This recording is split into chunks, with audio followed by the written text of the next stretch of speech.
sido intervenida. Ahora en Blue, las historias, las primicias, los personajes, los deportes. Inicia la tarde con Meridiano Blue. Dirige Ricardo Ospina. Es la 1:01 p.m. Es un gusto como siempre saludarlos. Estamos en Meridiano Blue, hoy miércoles 8 de octubre. Saludo a quienes a esta hora nos ven en Ditu de Caracol Televisión y en la aplicación de YouTube, el canal de YouTube de Blue Radio. Con muchas noticias, comenzamos con el viaje de la cúpula militar y el ministro de Defensa Arauca, casi 48 horas después del atentado contra la base militar en Puerto Jordán cometido por el ELN. Ojalá haya más que anuncios. Stephanie Valencia.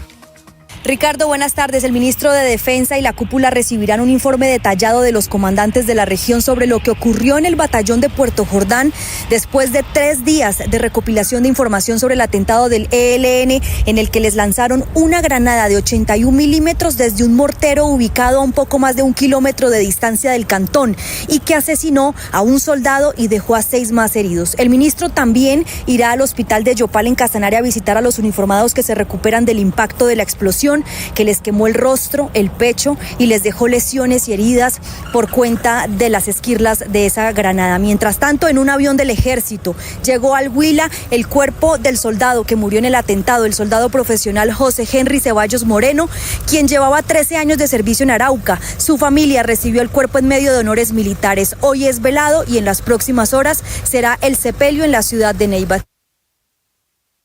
1:02 p.m. En este momento hay primeras medidas en la cárcel La Modelo de Bogotá luego del plan Pistola en contra de los guardias del INPEC. Hubo un atentado hace algunos días que dejó un dragoneante muerto y otros 3 heridos. Rocío Franco. A esta hora los saludo desde la cárcel Modelo de Bogotá, donde ya se observan las primeras determinaciones y medidas para mayor control y seguridad en las cárceles, luego de que en este lugar el pasado viernes fuera asesinado un dragoneante del INPEC. Ha sido cerrada ya la calle que era pública y donde transitaban todo tipo de vehículos. Ya esta calle ya quedó clausurada y solamente están algunos guardianes del INPEC, pero custodiando el tema de las entradas. Esta es una de las primeras medidas que se toman tras los anuncios hechos por el gobierno y el INPEC. Al respecto, ha señalado la guardia del INPEC que estas medidas son insuficientes y son momentáneas y que se debe dar una política pública para que sean efectivas. Óscar Roballo, uno de los voceros de los sindicatos del INPEC. Queremos solicitarles al gobierno nacional, a los gobernadores, a los alcaldes, de que nos brinden las garantías suficientes para salvaguardar nuestra vida y que se acabe la masacre sistemática en contra de los trabajadores penitenciarios, el cual desde 2022 cobra 35 víctimas por la modalidad de sicariato. Es de recordar que aquí en la cárcel Modelo, como en la Picota y en la de Buen Pastor, estarán suspendidas las visitas de momento, según lo ha revelado el INPEC, como otra de las medidas para resguardar incluso la seguridad de quienes van a la visita en las cárceles. Es clave, Rocío, que la Fiscalía muy pronto le cuente al país quiénes están detrás de este macabro plan Pistola en contra de los guardias del INPEC. Vamos ahora al suroccidente del país. De nuevo los encapuchados haciendo de las suyas en la Universidad del Valle, al sur de Cali. Hay videos en los que se ve cómo estos encapuchados obligan a los muchachos estudiantes a salir a protestar por Palestina. Ahí vemos el video increíble de la forma en la que inermes los estudiantes deben escuchar las arengas de estos delincuentes. A esta hora, don Hugo Mario, ¿qué está pasando? ¿Hay interrupción de las clases en Univalle?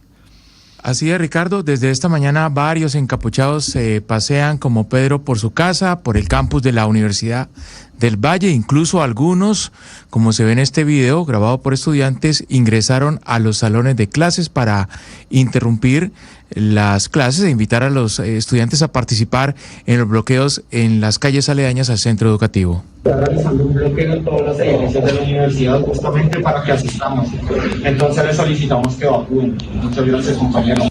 Y hace algunas horas se escucharon fuertes explosiones al interior de la universidad y por esta razón las autoridades cerraron ya algunas vías aledañas a la institución en el sur de Cali como medida de prevención. Entre los afectados, por supuesto, miles de usuarios del sistema de transporte masivo MIO que han tenido que desviar rutas en esta zona de Cali. El jefe de operaciones de Metro Cali, Tito Garzón. Se prevé algunas alteraciones del orden público en el sector de la Universidad del Valle C. de Meléndez. Se procedió al cierre temporal de la estación Univalle Huitera y a la suspensión de la ruta 19B. Esto para evitar alguna novedad que pueda presentarse con nuestros buses, con nuestros usuarios o con los operadores. Una vez más, la comunidad del sur de Cali está pidiendo a las autoridades que ponga freno a estos encapuchados que cada semana bloquean vías y bloquean el ingreso a centros comerciales y a unidades residenciales de esta zona, Ricardo. Pero no solo eso, Hugo Mario. Incendian tractomulas, cometen actos de vandalismo, destruyen el mobiliario de las ciudades. Si fuera solamente el bloqueo, vaya y venga, pero es que aquí están cometiendo delitos colaterales y las autoridades como si no fuera con ellas. 1:06, cambiamos de tema, nos vamos para Medellín, hablamos del nuevo escándalo de corrupción que está salpicando a el hermano del exalcalde de Medellín y hoy precandidato a la presidencia por el petrismo, Daniel Quintero Calle, en un nuevo episodio, en un nuevo contrato. Héctor Santamaría. Ricardo, buenas tardes. Aunque acaban de suspender para este jueves la audiencia de medida de aseguramiento contra María Janet Rúa García, supervisora del área metropolitana del Valle de Aburrá, Misael Alberto Caví Jaramillo Elkin de Jesús González, que son representantes legales del Cuerpo de Bomberos de Itagüí, esto por direccionar irregularmente 6 contratos en donde habían obtenido irregularmente hasta 2.500 millones de pesos, pues el fiscal allí reveló en medio de esta audiencia que conoció en el relato un testigo del caso que manifestó que el hermano hoy precandidato presidencial Daniel Quintero Calle fue quien entregó los 6 contratos en un hecho que demostraría la injerencia de Miguel Quintero Calle en el área metropolitana. Los responsables de las entregas de los contratos a Cadavid fueron Miguel Quintero y desde la estructura interna de la entidad Álvaro Villada. Este último era el encargado de negociar con Cadavid las coimas. En esa misma línea, el fiscal Ricardo está Paula Palacio, actual directora del área metropolitana, que calificó como muy probable que hayan otros personajes que aún no están siendo investigados formalmente como Miguel Quintero, e inclusive nombró al subdirector de la entidad Álvaro Villada. Este ya está imputado en este último presunto caso de corrupción con Metroparques. Con plena seguridad no actuaron solos, pero será la justicia quien se encargará de decir quiénes son los implicados, quiénes más allá de la administración anterior del área metropolitana también estuvieron manejando hilos de poder y de corrupción en esta entidad. Esperamos de verdad que con todo el rigor se pueda dar el peso de la ley sobre estas personas. Aunque este jueves la defensa de los 3 capturados darán sus argumentos, la Fiscalía solicitó formalmente al juez de control de garantías que los 3 capturados sean enviados a prisión mientras avanza este proceso, Ricardo.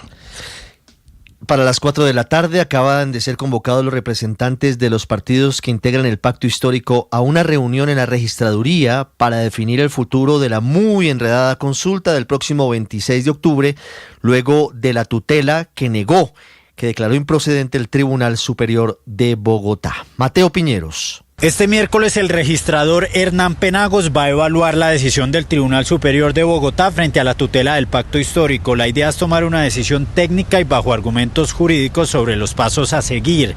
Penagos además desmintió a Daniel Quintero, pues el precandidato presidencial había dicho que desde el pacto hablaron con la registraduría y supuestamente la consulta seguía en pie. Quiero que me entiendan, es un tema que es denso desde lo jurídico, que tiene, digamos, unas circunstancias muy precisas a evaluar, y nosotros lo que estamos es evaluando lo que corresponde jurídicamente. La registraduría no va a hacer nada diferente a pronunciarse conforme a la interpretación jurídica que debe darse. Los precandidatos del pacto, por su parte, insisten en que la consulta se mantiene, pues aseguran que el Tribunal Superior de Bogotá no dio la orden de suspenderla al precandidato y senador Iván Cepeda. Legítima y es legal además. Ambas cosas están ahí como condición. Nosotros no estamos infringiendo la ley al citar esta consulta. Segundo lugar, hemos hecho el estudio. Con nuestros juristas hemos visto cuál es el escenario y eso se subsana muy sencillamente. Es decir, el problema no es que la consulta haya sido de alguna manera derrotada o derogada por un juez. Es importante recordar que la consulta tiene un costo de 200.000 millones de pesos. La logística para la misma ya se había adelantado, pues el Tribunal Superior de Bogotá en una decisión anterior le había ordenado a la registraduría garantizar la inscripción de los precandidatos del pacto para que pudieran participar el 26 de octubre en la consulta. Mateo, gracias. Hay noticia sobre el desmantelamiento de una red transnacional con tentáculos en Europa dedicada a lavar el dinero producto de las actividades criminales del Clan del Golfo. Kalila Peña. Sí, señor, según explicó la Fiscalía, la estrategia de los responsables utilizó la constitución de sociedades de papel con apariencia de legalidad mediante presuntas actividades como inversiones en el sector inmobiliario, tecnológico y de construcción a los recursos producto del envío de cocaína a Europa vía marítima. Habla la delegada para las finanzas criminales de la Fiscalía General de la Nación. Pablo Felipe y Santiago Prada Moriones, conocidos como Black Jack y Marcos, respectivamente, junto con el señor Carlos Ariel Zuluaga, alias Cejas, blanquearon la suma por lo menos de 182.000 millones de pesos. Además, se impuso medidas cautelares de extinción de derecho de dominio a bienes avaluados en más de 53.000 millones de pesos, entre estos 17 inmuebles rurales, 8 urbanos, 15 vehículos, 5 sociedades y 4 establecimientos de comercio ubicados en Pereira, Cartagena y Bogotá. Minutos, Kalila, gracias. Ojo porque esta caída presenta intermitencias la plataforma del RUNT, la famosa ventanilla única. Si usted está pensando o tiene previstos trámites que tienen que ver con tránsito y transporte, traspasos de vehículos y demás, tenga cuidado porque hay fallas.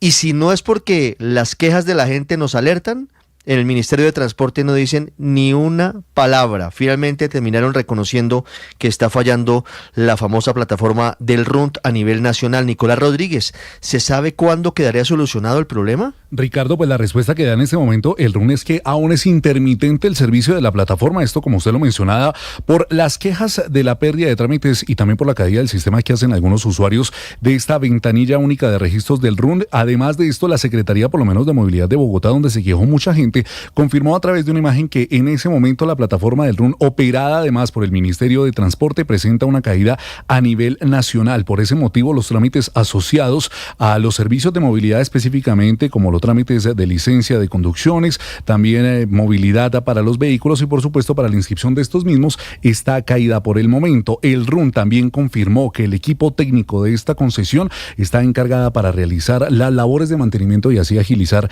este registro. Sin embargo, Ricardo, la falla viene desde el lunes, por lo cual el Ministerio de Transporte, también a través del RUNT, dieron el comunicado que ya hay atención a este incidente, pero advierten que a lo largo del día o a lo largo de la semana se pueden complicar aún más los trámites. Ejemplo, Nicolás, si yo quiero pagar una multa de tránsito, ¿también tengo líos? Ricardo, esta plataforma específicamente se hace para los temas relacionados con las licencias de conducción o la inscripción de los vehículos en el Registro Único Nacional de Tránsito. La plataforma que tiene la Secretaría de Movilidad, aparte de la plataforma Fénix, donde usted puede además consultar los comparendos, pagarlos o llegar a un acuerdo de pago. Según la Secretaría, esta plataforma o este pedazo de la plataforma sí está funcionando. Muy bien, Nicolás, 1:14. Vamos a Jerusalén, vamos a una de las ciudades más importantes de Oriente Medio, la ciudad sagrada, que hoy afronta muchas dificultades económicas, 2 años después de la incursión violenta del grupo terrorista Hamas en territorio israelí, que dejó más de 1.200 muertos, y lo que vino después, la muy fuerte, desproporcionada reacción israelí, causando un genocidio en la Franja de Gaza. Desde Jerusalén, Caterina Ávila. Calles desocupadas, negocios cerrados y lugares que fueron turísticos vacíos. Así se ve Jerusalén hoy tras 2 años de la guerra entre Israel y Hamas. Moisés Spapsik guiaba recorridos por esta ciudad, pero tras el 7 de octubre de 2023 su vida cambió. Básicamente, de más de 250 días que yo trabajaba al año como guía de turismo, se trabaja prácticamente nada. En los últimos 2 años, casi 3 años, he trabajado 3, quizás 4 días. No significativamente, totalmente. No hay turismo en el Estado de Israel. Muchas razones son por la baja de aerolíneas. Muchas aerolíneas no están volando o no estaban volando a Israel. Poca oferta de boletos, más obviamente pues quien quiere visitar un lugar en conflicto, ¿no? Jerusalén es parte clave del conflicto en Medio Oriente. Judíos, musulmanes y cristianos comparten aquí sus lugares sagrados, pero ahora el silencio es la realidad de esta ciudad. Los mercados árabes cierran temprano, dejando a más de 800 comerciantes a expensas de ayudas del gobierno, y ya no hay filas infinitas de peregrinos. Fleur Hassan fue ex vicealcaldesa de Jerusalén y explicó cómo la guerra golpeó el turismo. De 80% a 20%. Bueno, ahora estamos en un periodo de Pascua judía y de Pascua cristiana. Quiere decir que hay aquí muchos cristianos, muchos judíos. Pero normalmente si un hotel tenía 70-80% de ocupación, hoy estamos en 15-20%, aunque es bastante significante. La actividad turística había comenzado a recuperarse tras la pandemia, alcanzando 3 millones de visitantes, pero la guerra nuevamente la paralizó. En su mejor año, el sector generó $8.000 millones, representando el 3% del Producto Interno Bruto israelí. Lo cierto es que aquí en Jerusalén las divisiones de la guerra son difusas y árabes y judíos conviven en paz. 1:16, y ese es el trasfondo. Al final han vivido históricamente juntos, árabes y judíos, y por eso a veces esta guerra traspasa cualquier tipo de posibilidad. Los dirigentes, los sectores políticos son los que se embarcan en ella, pero los pueblos están en otra cosa. Hablando de noticias del mundo, hablamos de las negociaciones entre Israel y Hamás, del atentado con piedras, con otros objetos contra el presidente de Ecuador y su caravana, por fortuna resultó ileso. Hablamos del cara a cara entre la mujer Giselle Pelicot, abusada por más de 50 hombres y uno de sus violadores, y el premio Nobel de Química, César Moreno. Buenas tardes, y empezamos en Sharm el Sheikh. El grupo terrorista Hamás afirmó que el optimismo prevalece en las negociaciones indirectas que mantiene con Israel en Egipto para llegar a un acuerdo que ponga fin a la guerra en Gaza. Hamás intercambió con Israel listas de prisioneros para liberar por los rehenes que se encuentran en la franja desde hace 2 años y 1 día. El enviado de Donald Trump, Steve Witkoff, y el yerno del presidente Jared Kushner participan también en los diálogos, con una misión: no levantarse de la mesa hasta que haya un acuerdo. We are very close to making a deal on the Middle East that will bring peace to the Middle East. Ahora por el vecindario, el ataque de 500 personas contra la caravana del presidente de Ecuador, Daniel Noboa, durante protestas de comunidades indígenas, fue un intento de asesinato. Así lo dijo el ministro de Defensa, Giancarlo Lofredo. Además, hay 5 detenidos y van a ser acusados por el delito de terrorismo, cuya pena puede llegar a los 30 años de prisión. Definitivamente el nivel de agresión con el que se atacó la caravana denota que esto fue un claro intento de asesinato y un acto de terrorismo en contra del primer mandatario. En Francia, tenso cara a cara entre Giselle Pelicot y uno de los 51 condenados hace casi 1 año por violarla. Pelicot le dijo en el tribunal al único acusado que aún niega haberla agredido, que nunca le dio su consentimiento. Y ella le dijo: ¿cuándo va a reconocer que me ha violado? Usted dice que es víctima. ¿Víctima de qué? ¿De haberme violado? Asuma sus actos. Yo soy la única víctima que hay en esta sala, dijo Pelicot. Siento vergüenza por usted. El exesposo de esta mujer de 72 años admitió haberla drogado con sedantes e invitar a desconocidos a abusar de ella durante casi 10 años, en un caso que aún sigue conmocionando al mundo. The Royal Swedish Academy of Sciences has today decided to award the 2025 Nobel Prize in Chemistry for the development of metal organic frameworks. Y por último, el Premio Nobel de Química 2025 distinguió a un avance científico que permite extraer agua del aire del desierto, capturar sustancias contaminantes como el monóxido de carbono, la eliminación de contaminantes también del agua y almacenar gases peligrosos entre múltiples usos.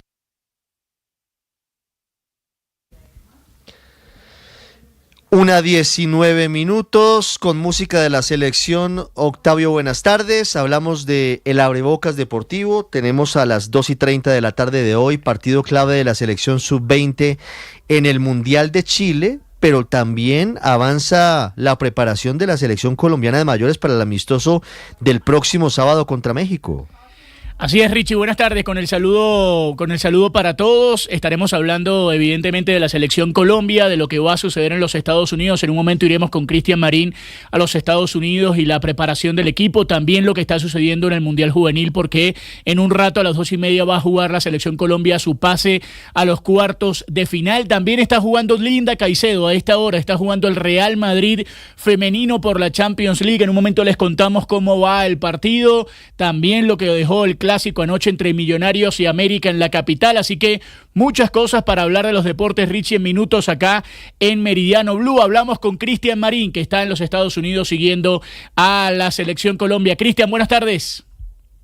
Hola compañeros de Meridiano, ¿qué tal? Cordial saludo para todos. Bueno, al fondo, para los que tienen la oportunidad de estar en nuestro canal de YouTube, pueden apreciar la sede de concentración del equipo colombiano acá en Dallas, Texas. A esta hora la selección nacional está almorzando y se van a disponer a ver el partido del equipo colombiano. Una vez finalice el compromiso de la selección sub-20, la selección absoluta que se encuentra concentrada en los Estados Unidos estará dirigiendo hacia el lugar de entrenamiento para ahora sí trabajar con el grupo completo, porque hoy ha arribado a la concentración Richard Ríos, el jugador procedente del Benfica de Portugal y que fue el último en reportarse en la convocatoria del equipo colombiano, que trabaja pensando primero que todo en la selección de México.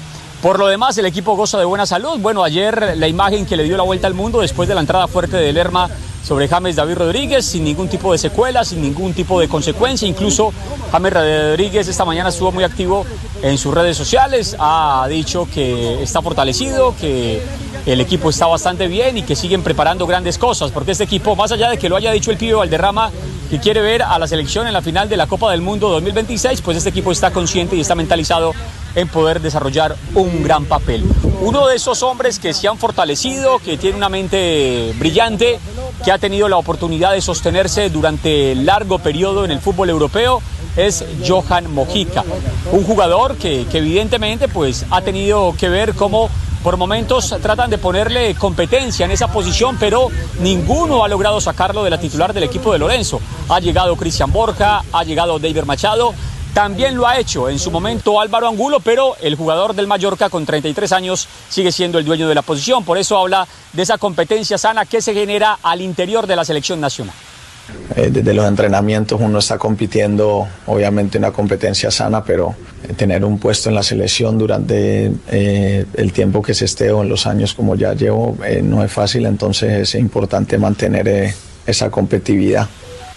Bueno, compañeros de Meridiano, la voz de Johan Mojica, la experiencia, un jugador que ya tuvo la oportunidad incluso de estar en una Copa del Mundo, lo hizo en Rusia 2018 de la mano del técnico José Néstor Peckerman. Hoy Colombia trabajará a puerta cerrada, eso será después de las 4:30 de la tarde en la cancha número 4 del Toyota Stadium. Ayer el grupo se dividió, los recién llegados hicieron un poco de gimnasio y después pasaron al terreno de juego. Hoy seguramente Richard Ríos puede hacer un poco de gimnasio, pero también estará complementando la práctica con 25 futbolistas y ahora sí ajustar detalles desde lo táctico para pensar en la selección de México. Desde la concentración del equipo colombiano en Dallas, Texas, Cristian Marín, Blue Radio. Chao compañeros, feliz tarde para todos. Días de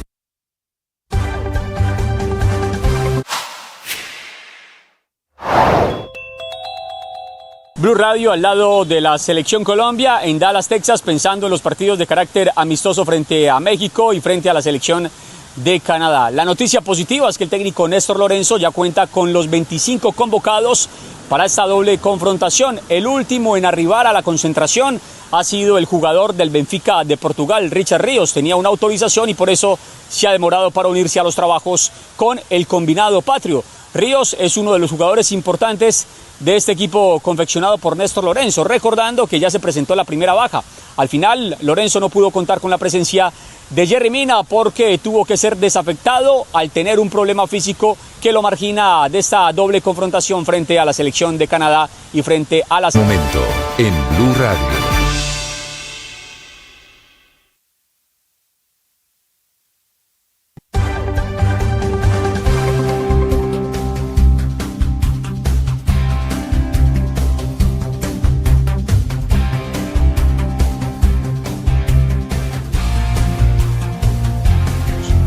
Es la 1:25 p.m. Esta noticia es muy importante porque hasta ahora ha estado un poco en la nebulosa la decisión de la Sala de Instrucción de la Corte Suprema de Justicia, dada a conocer en las últimas horas, sobre la compulsa de copias, que es un término un poquito extraño que usted de pronto ha escuchado o ha visto y que de pronto no le explican lo suficiente.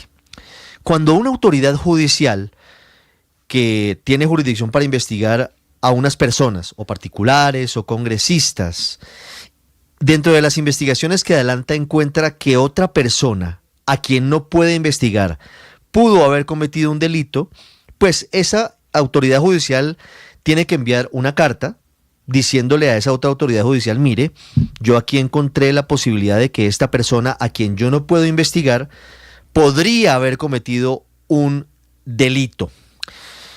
Y eso es lo que ha pasado en las últimas horas con la Sala de Instrucción de la Corte Suprema de Justicia frente a las presuntas irregularidades en la financiación de un lado de la campaña del Pacto Histórico al Senado y a la Cámara en el año 2022 y de otro lado frente a la financiación de la campaña presidencial de Gustavo Petro en el 2022. Se ha hablado mucho de la primera y de la segunda vuelta.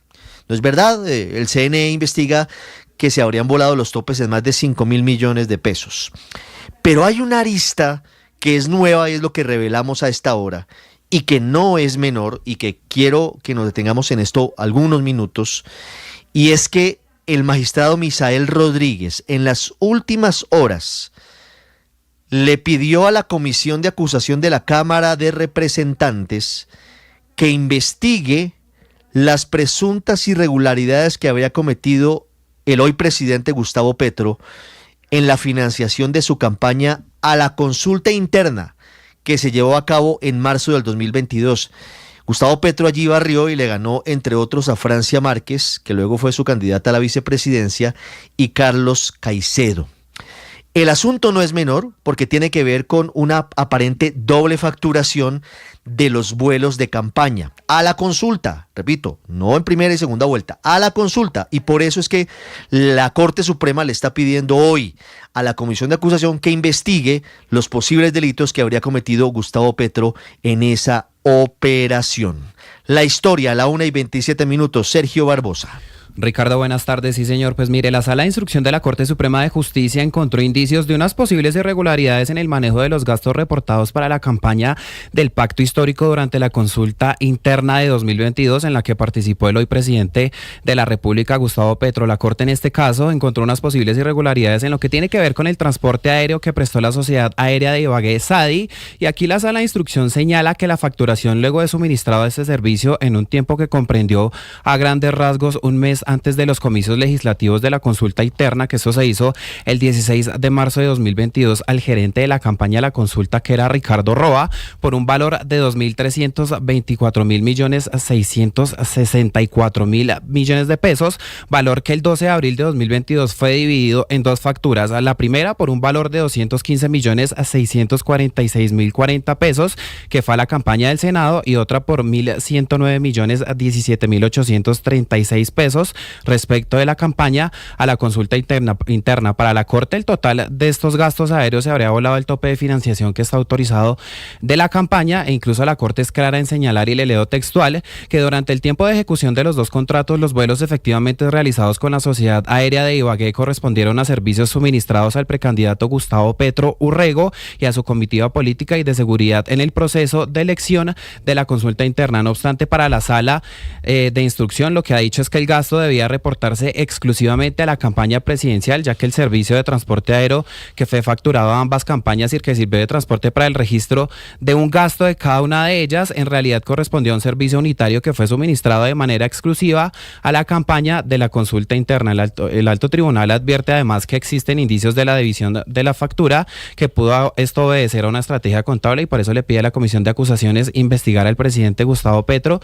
Y recordemos que también en las últimas horas compulsó copias para investigar a Guillermo Alfonso Jaramillo y a Ricardo Roa.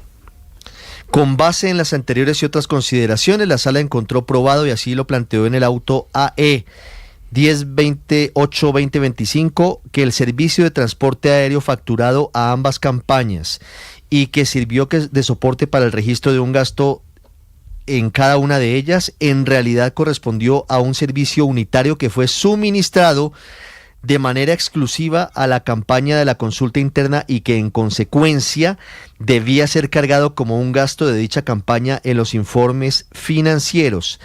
En ese orden, la sala, en la decisión en comento, encontró fundamento para señalar que los servicios de transporte aéreo contratados con la Sociedad Aérea de Ibagué, SAS, y facturados a la campaña al Senado correspondieron en realidad a servicios negociados y ejecutados para la campaña a la consulta interna de las elecciones presidenciales del precandidato del Pacto Histórico, Gustavo Francisco Petro Urrego.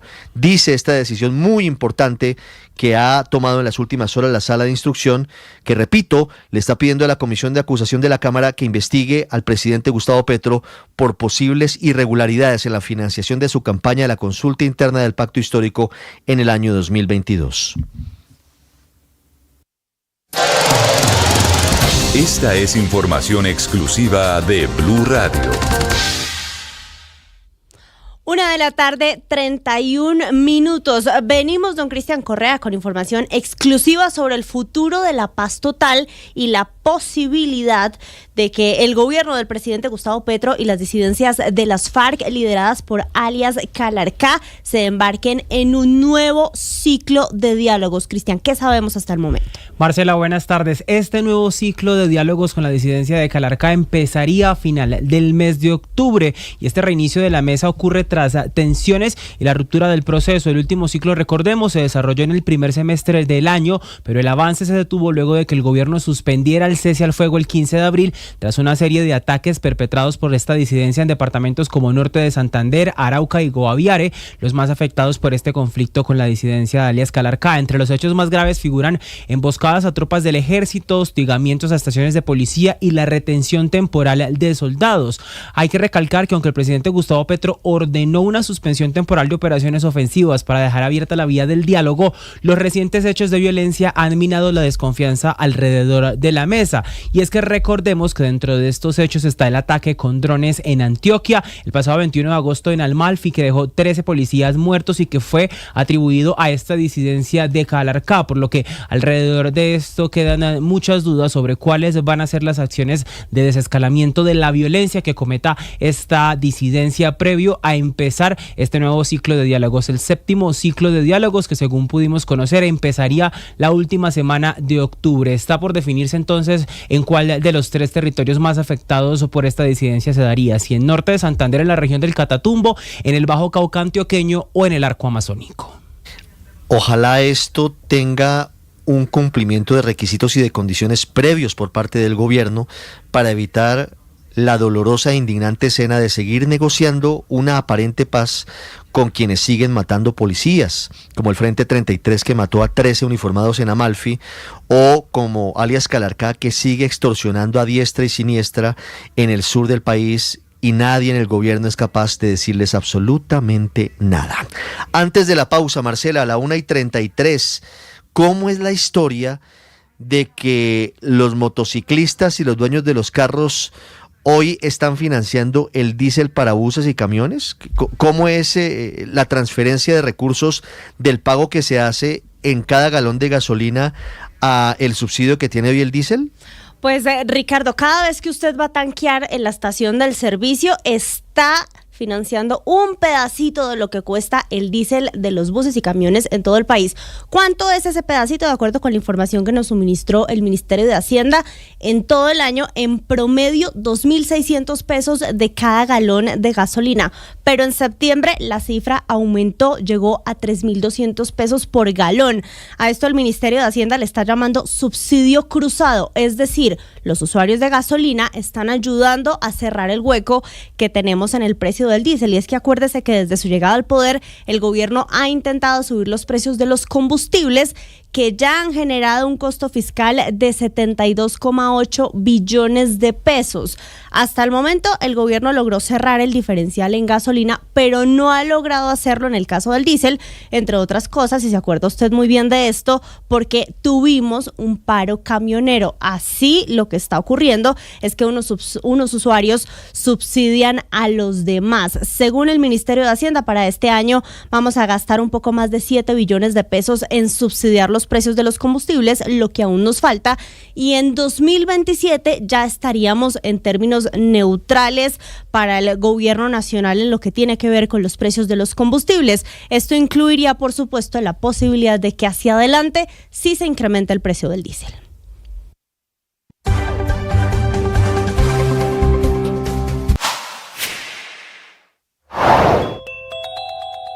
¿Qué está pasando en Venezuela? El presidente de Estados Unidos, Donald Trump, ordenó cancelar todo contacto diplomático con Venezuela, una decisión que fue incluso criticada por congresistas demócratas. Según analistas, esto abre las puertas para una escalada militar contra el narcotráfico e incluso contra el régimen de Nicolás Maduro. Al respecto, Maduro le restó importancia a esta decisión y durante un encuentro con embajadores de China, Rusia y otros países aliados aseguró que Venezuela no depende de los gringos. Sin embargo, hace unas semanas atrás había pedido tender puentes directos con el gobierno estadounidense. Recordemos que las relaciones diplomáticas entre Venezuela y Estados Unidos están rotas desde 2019. Si eres de Venezuela y quieres estar informado sobre qué está pasando en el país, suscríbete a nuestro canal de YouTube. En Blue le ponemos cara a la radio.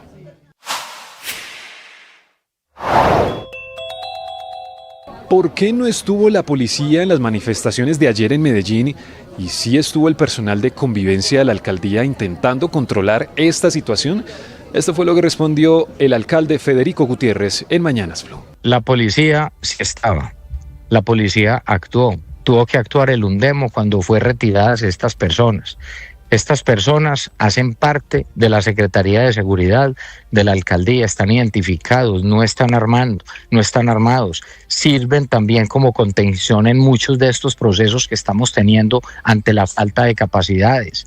Se hace el control, se hace la contención, trata de hacer el diálogo. Lo que pasó la semana pasada, por ejemplo, cuando hicieron el mismo recorrido hasta la Andi, que querían provocar unos desmanes allá, no pasó nada, en parte porque estas personas estaban ahí e impidieron también el ingreso.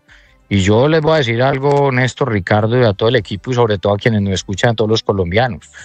O de verdad nos ponemos las pilas, o vamos a entrar en una anarquía total, donde cualquier persona va a entrar a cualquier propiedad a hacer lo que le dé la gana, va a quemar lo que quiera quemar, terminan asesinando gente. Vamos a terminar una anarquía que es a donde nos quiere llevar Petro. Para una mejor experiencia con estos contenidos, suscríbase a nuestro canal de YouTube. En Blue le ponemos cara a la radio.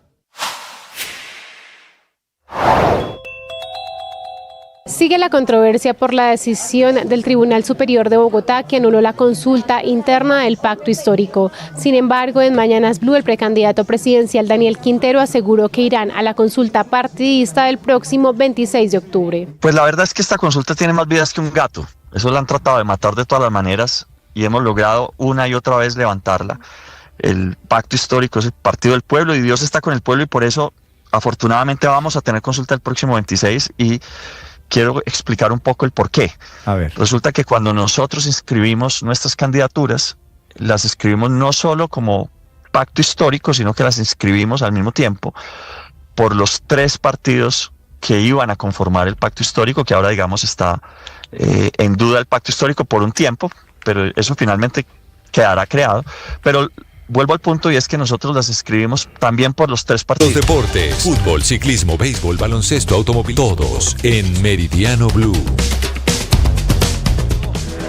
De estas características, ha ganado Real Madrid, ha ganado incuestionablemente 6-2 por los goles de... Y ha ganado el Real Madrid en la Champions League femenina, 6-2 frente a la Roma en el campo de Valdebebas, en la capital española, así que ganó el Real Madrid en ese partido de la Liga de Campeones femenina, pero la mala noticia es que se lesionó Linda Caicedo, salió lesionada a falta de unos minutos para que terminara el partido, la vemos caminando con el resto del grupo, pero con molestias, con parte del cuerpo médico del Real Madrid que la tiene sobre un costado de la cancha y la jugadora colombiana al menos no se siente bien en esa situación. Corrió para patear un balón que que podía significar el séptimo gol del Real Madrid y terminó lesionada. Les contamos rápidamente el resto de los deportes el día de hoy a partir de las 2:30 de la tarde y con transmisión del Gol Caracol y de Blue Radio estará jugando Colombia en el Mundial Juvenil frente a la selección sudafricana. Recuerden que es partido de eliminación. El que gane acá continúa a cuartos de final, el que pierda queda eliminado. También van a jugar Argentina y Nigeria, Japón, Francia y Paraguay frente a Noruega. También estará jugándose un partido del torneo clausura del fútbol en Colombia. 3:30 de la tarde, Águilas Doradas de Río Negro frente a Independiente Medellín. Así que estaremos atentos a todo eso. Juega la selección Colombia juvenil en la Copa del Mundo de Chile y nosotros, por supuesto, a partir de las 4:30 sabremos si estará o no clasificada a los cuartos de final de la Copa del Mundo. Usted debe saber a esta hora en Meridiano Blue.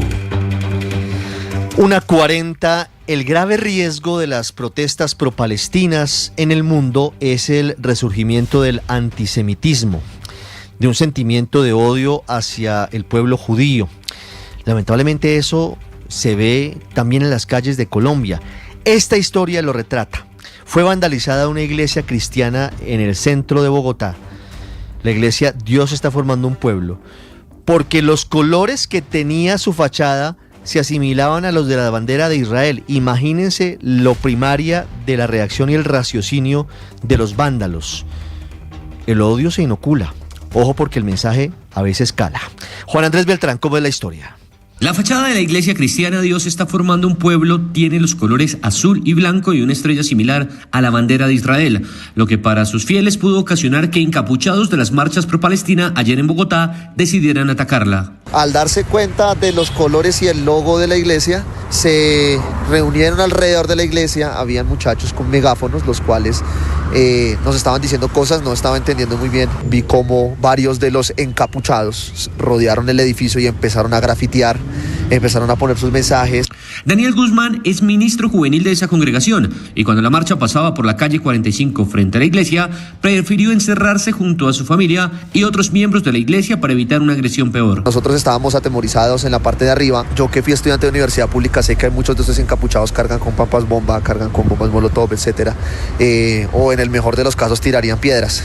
Gracias a Dios solamente arrojaron una piedra, la cual impactó en la ventana. Y como es usual en estas manifestaciones, los grafitis que pintaron encapuchados en varias zonas del centro y nororiente de la ciudad son limpiados hoy por varias brigadas defensoras del espacio público. Lucas lidera uno de esos grupos. Nosotros estamos en una actividad hoy de revitalizar y embellecer las fachadas vandalizadas por la marcha que hubo ayer sobre la calle 45, entre la carrera séptima y la calle 22. Además de las fachadas, Transmilenio reportó daños en 5 estaciones y 6 paraderos del SITP. Además, 8 buses fueron pintados con grafitis. Juan Andrés, gracias. Y en Medellín las manifestaciones pro-Palestina también terminaron en desmanes, pero además generando un intenso debate entre el gobierno nacional y sus aliados que piden desmontar los gestores de seguridad en la ciudad y la alcaldía de Medellín que defiende sus acciones el día de ayer para controlar el orden público. Alfonso Cárcamo. En la avenida El Poblado de Medellín, lo que comenzó con cantos, banderas y consignas a la paz, terminó en daños a establecimientos públicos y caos vial. Las autoridades investigan quiénes están detrás de todos estos desmanes. La alcaldía de Medellín también aseguró que investigará si hubo extralimitación de terceros en agresión a presuntos miembros de estas marchas. Si hay exceso en temas de violencia, se toma decisión en lo particular. Esas personas que usted ve ahí fueron agredidas, primero por las personas que estaban dentro de la manifestación. Claro que no pueden tener ninguna situación desmedida. Muestran es la parte donde justamente una de las personas que participó de esa manifestación es golpeada por una de las personas que tiene un chaleco de la alcaldía. En medio de esas manifestaciones también hubo una imagen que distorsionó mucho más ese momento y es al concejal Andrés Rodríguez quien aparece con un bate enfrentando a esos manifestantes. En medio de esos desmanes por la marcha pro-Palestina, 10 gestores de seguridad y control de la alcaldía de Medellín terminaron heridos. 34 se acaba de confirmar en Cali que el viernes pasado fue asesinado el médico de la cárcel de Villahermosa. Hay 3 bandas criminales detrás de este peligrosísimo plan pistola en contra de los agentes, guardias y funcionarios del INPEC. Alejandro Muñoz en Cali.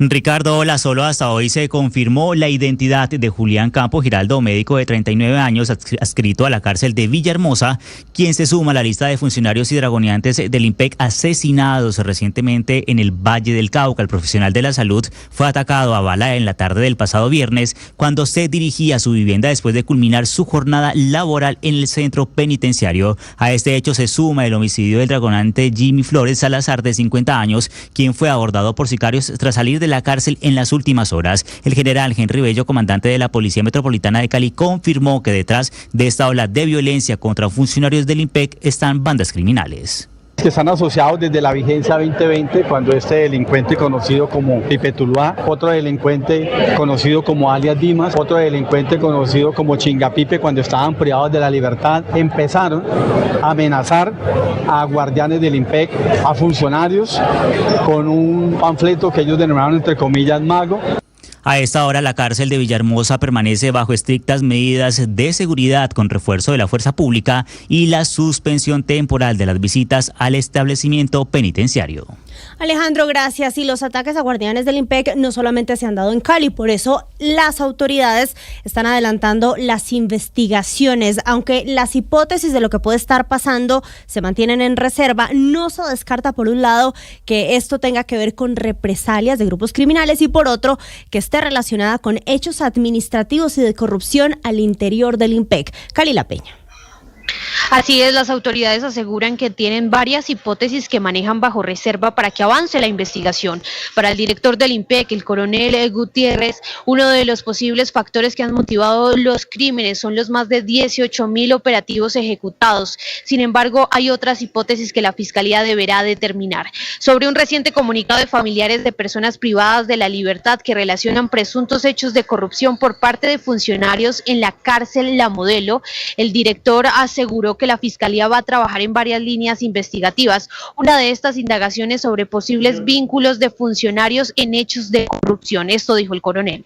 Con línea investigativa de funcionarios en hechos de corrupción. Entonces, es un tema muy integral que no quiero entrar en detalles, pero aquí también, primero la solidaridad y la respuesta para salvaguardar la vida de nuestros funcionarios, pero también queremos que haya un equilibrio frente a las personas privadas.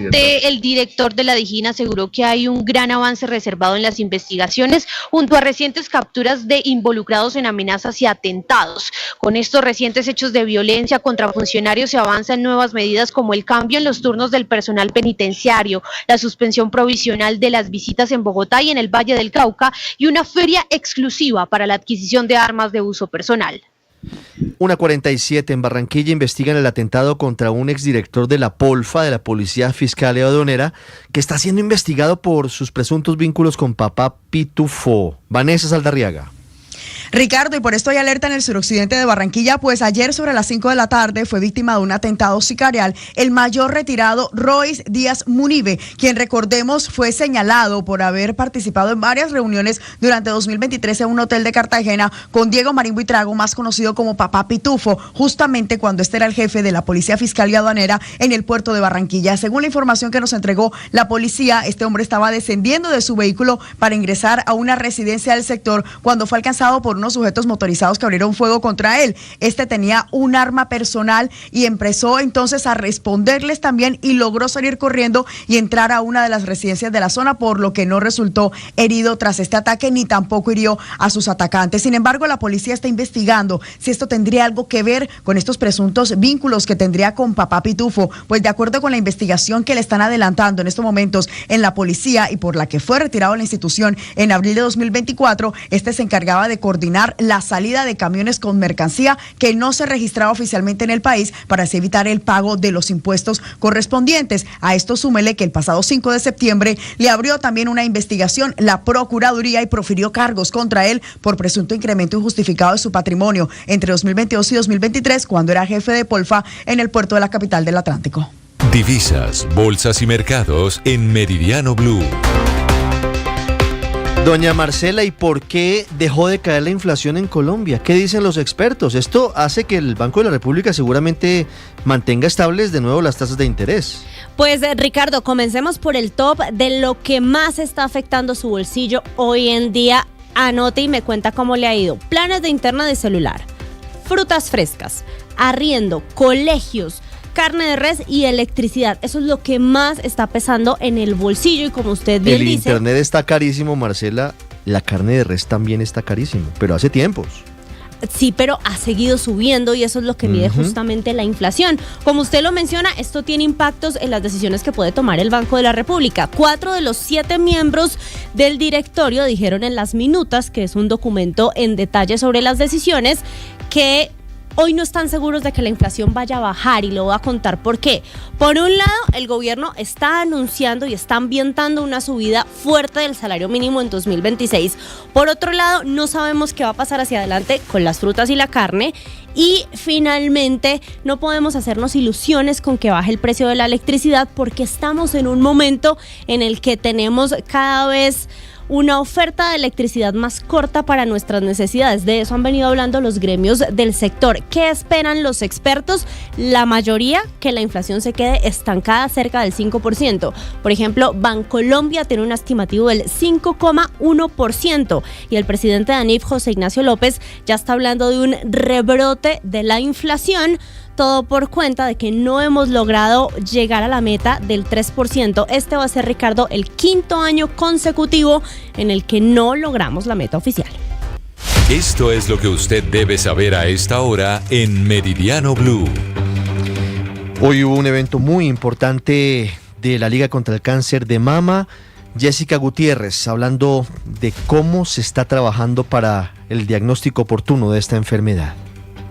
De acuerdo con datos del Observatorio Internacional Globocan, el cáncer de mama fue el segundo más diagnosticado en el mundo en el año 2022, con 2,3 millones de casos nuevos. En Colombia, se estima que actualmente existen 140.096 casos reportados en mujeres. Pues ante esto, Wilson Cubides, director de la Liga contra el Cáncer, advirtió que las barreras de acceso al sistema de salud han provocado retrasos en la detección y el inicio de los tratamientos, lo que agrava el pronóstico de muchos pacientes. Al gobierno nacional, a los gobiernos regionales y locales y a todos los actores privados, tanto aseguradores como prestadores, para que optimicemos estos tiempos de atención, porque sí se están alargando esos tiempos y estamos perdiendo vidas por esa situación. Y es que las autoridades sanitarias insisten en la importancia de las campañas de autocuidado, la realización periódica de mamografías y la implementación de rutas integrales, por lo que le están haciendo este llamado al gobierno nacional y a las EPS. Y es que no solamente se están viendo afectados las personas que sufren cáncer de mama, sino también con estas barreras se pueden ver afectados los pacientes con enfermedades del corazón. La Fundación Colombiana del Corazón dice que están en riesgo estos pacientes por las barreras en el acceso a la atención. Aproximadamente 80.000 personas en Colombia mueren al año por esta causa. Salima Pérez. En Colombia, 1 de cada 4 colombianos muere por causas relacionadas con enfermedades del corazón. Según Juan Mauricio Cárdenas, presidente de la Fundación Colombiana del Corazón, los cambios recientes en el sistema de salud han dificultado el acceso de los pacientes a controles y medicamentos. Cuando las personas no pueden asistir a sus controles periódicos, no pueden recibir los medicamentos para sus diferentes patologías, el impacto va a ser negativo y obviamente hay muchas personas que se están, digamos así, descompensando desde el punto de vista de las enfermedades cardiovasculares. Todas estas modificaciones que ha tenido el sistema en los últimos meses ha generado que muchas personas hayan perdido ese control y esa posibilidad de mantenerse estables y obviamente la posibilidad de mantener su sobrevida.